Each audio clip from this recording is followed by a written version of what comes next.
Gachagua at because he's a tribal leader, he only talks about Mount Kenya region. Gachagua is tribal by words. By words. He just say, oh, msiguze mlima. Oh, we are shareholders.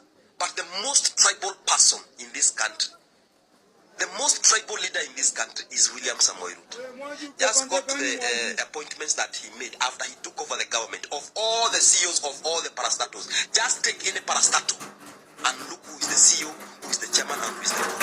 He made pure tribal appointments. Ikafika mahali mpaka kanisa led by Ole Sapit Bishop.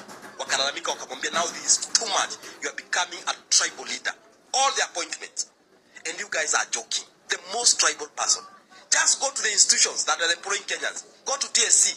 Less than 2 years, the Kalenjin community is leading and has given the other tribes a very big gap. Only 2 years of William Samoei Ruto in that job. Go to KRA.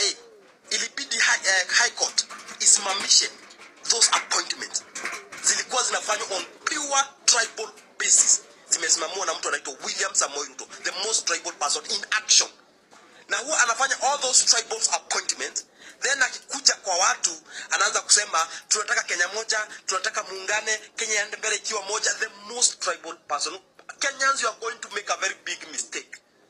Hapa ni pale mnasikiaga town, a pickpocket ametoa mtu simu, alafu mkimkimbiza anasema mwizi, mwizi, na yeye anasema mwizi pale mbele. Mnakimbiza ule si mwizi. Gachagua is not tribal. Gachagua just talk. Mulima, shareholders. But the most tribal is William Samoei Ruto. Hizi vitu nimewawekea hapa hivi. Choose the Gen Z movement.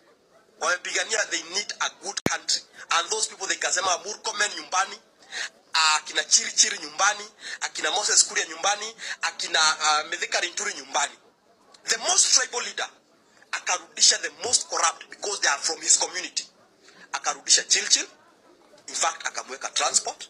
Akarudisha the same Murkomen, akampeleka sijui sports. Kuria, Mithika Linturi nyumbani. Ruto is very, very tribal. And I'll tell you the truth. Hata hizi vitu nasikia zinakuliwa Kenya mzima, my friend. The only people who knows what is happening in Adani, it is Murkomen, who was in transport, Chilchil, who was in energy, Ruto, and Aaron Cheriot, mwenye alikuwa ametumwa India kuangalia mambo ya Adani. That is the only people who knows what is happening. Ulisikia Gachagua akiwaambia yeye haelewi what is going on with Adani. He doesn't know.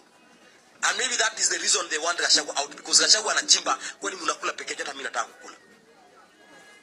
Ukiuliza mtu kama Ishongwa na hiyo mdomo yake, what is happening in Adani, hajui. Yeye anajua tu jina ni Gachagua. Hajui.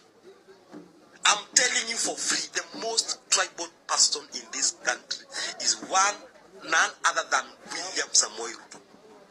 And that's why they want Gachagua out, because Gachagua pia anataka kukula pale in the Ruto's kitchen cabinet. Hao wenye nimekutajia. If you ask yourself, why all this war? Si tu wanapigania ati vitu za ati barabara, ati majani, ati kahawa.